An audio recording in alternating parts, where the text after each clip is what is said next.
هەڵسەنگاندنی هێرشی دەوڵەتی ئەمریکا بۆ سەر ڤێنزوئێلا. بەرەبەیانی ڕۆژی شەممە 3 ژانڤیە 2026 لاپەڕێکی نوێ لە مێژووی دەستێوەرزانەکانی ئەمریکا لە ئەمریکای لاتین هەڵدرایەوە. راپۆرتەکان باسییان لە بردومانی بربڵاوی چەند ئامانجێک لە کاراکاس و چەند شارێکی دیکەی ڤێنزوئێلا کرد.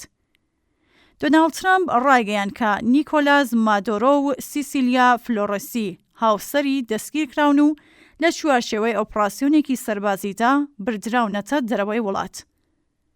دەوڵەتی ڤێنزوئێلا لە بەیاننامەیەکدا ئەو دەستدرێژیە سەربازیە توندەی دەوڵەتی ئەمریکای بۆ سەرخاک و خەڵکی ئەو وڵاتە ئیدانە کرد و ڕایگەیاند کە هێرشەکە هەردوو ناوەندی مەدەنی و سەربازی لە کاراکاس و هەروەها لە ویلایەتەکانی میراندا، ئاراگوا و لاگوێرای کردووەتە ئامانج.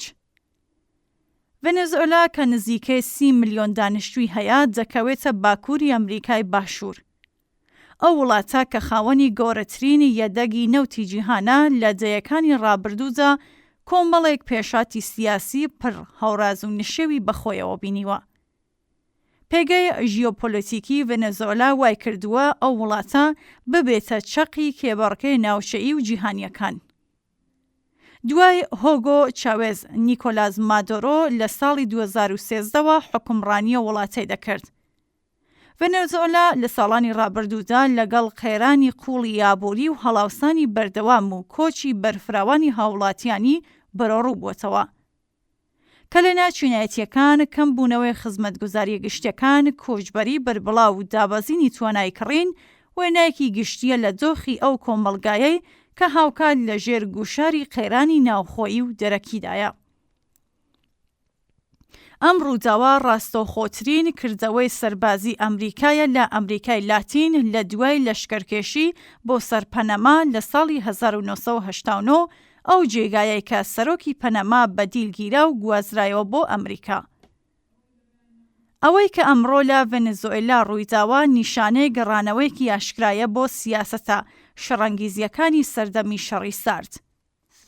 بۆ تێگەیشتنی قوڵتر لەم ڕووداوە پێویستە بگەڕینەوە بۆ بەڵگەنامە استراتیژیکی ئەم دوایەی دەوڵەتی ئەمریکا. لەم بەڵگەنامەیەدا جەخ لەوە کراوەتەوەکە دەوڵەتی ئەمریکا بەرژەوەندیەکانی خۆی لە ئەمریکا و بەتایبەتی لە ئەمریکای لاتین بە ئەولەویەتی خۆی دەزانێت و ڕێگە بە ڕەکابەرە جیهانیەکانی نادات لەو ناوچەیە ئاستەنگ دروست بکەن.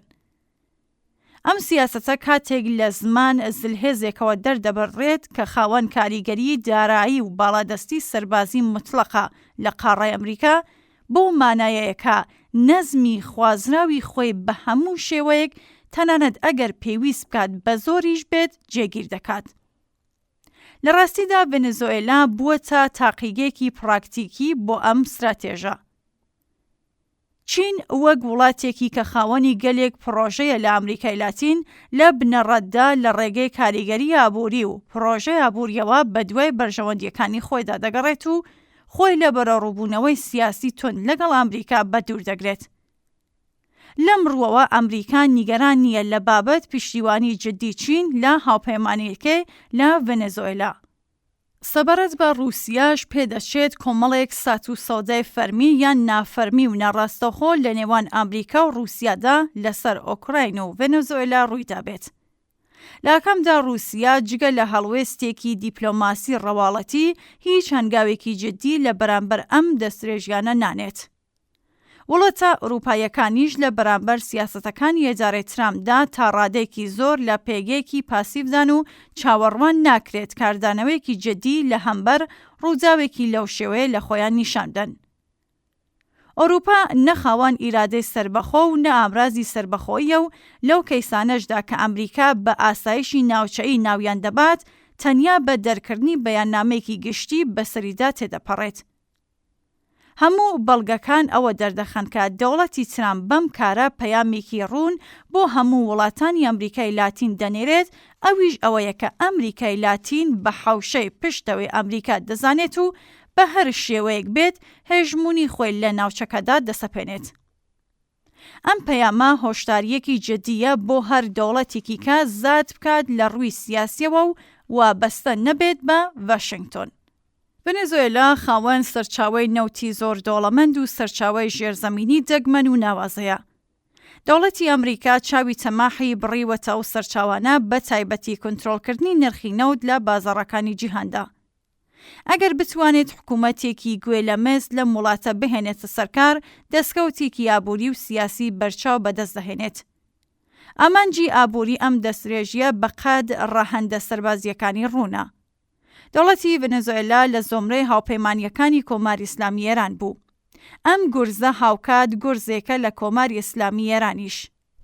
کۆماری ئیسلامی لەو وڵاتە وەبەرهێنانی گەورەی کردووە. لە ئەگەری بە سەرنجام گەیشتنی پڕۆژەی ئەمریکا لە ڤێنزوێلا هەموو ئەو وەبەرهێنانە دەکەونە مەترسی جدیەوە. واقعیت ئەوەیە کە دەوڵەتی مادۆرۆ نەچەپ بووە و نە دیموکراتیک، بەڵام جیا لە هەڵسەنگاندنی ئێمە سەبارەت بە دەوڵەتی ڤێنزوێلا ئەوەی کە ڕوویداوە دەستدرێژێکی ئاشکرای ئەمپریالیستیە، دەستدرێژێکی کە هەموو یاسا نێودەوڵەتیەکان پێشێل دەکات و لە پێناو زاڵکردنی هێژمونی سەربازی و ئابووری خۆیدا بە شەڕ و لەشکەرکێشی و بوردومان و گەمارۆ دەستێوەردان لە کاروباری وڵاتانی دیکەدا دەکات. ئێمە پێمان وایە ئەمریکا ئەم هێرشەی نەک بە مەبەستی گۆڕینی دۆخەکە بە قازانجی خەڵکی ڤێنزوێلا، بەڵکو بە مەبەستی تاڵانکردنی نەوت و سامانە سروشتیەکانی ئەو وڵاتان جامداوە. هەر وەک چۆن شەڕەکانی عێراق و لیبی و ئەفغانستان و هیتر لە بەرژەوەندی خەڵکیە وڵاتانەدا نەبووە. گۆڕینی دەوڵەتی ڤێنزوێلا ئەرکی خەڵکی ئەو وڵاتەیە نەک هێزی سەربازی دەرەکی. هەڵسەنگاندنی ڕەخنەگەرانەی ئێمە سەبارەت بەم وڵاتە هیچ شرعیەتێک بە دەستێوەردانی دەستدرێژیکارانەی ئەمریکا نادات. ئەمپریالیزمی ئەمریکا مافی ئەوەی نییە بە بۆمب و گولە چارەنووسی خەڵکی ڤێنزوێلا دیاری بکات. مێژووی ئەمریکای لاتین پڕە لە برینی بەناسووری کودەتەکانی ئەمریکا، ئەو کودەتایانەی کە حکوومەتە دیموکراتیک و جەماوەریەکانی وەک ئالەندی ڕووخاند و لە بری ئەو دیکتاتۆرێکی تاوانکاری وەک پێنۆشەی هێنایە سەرکار.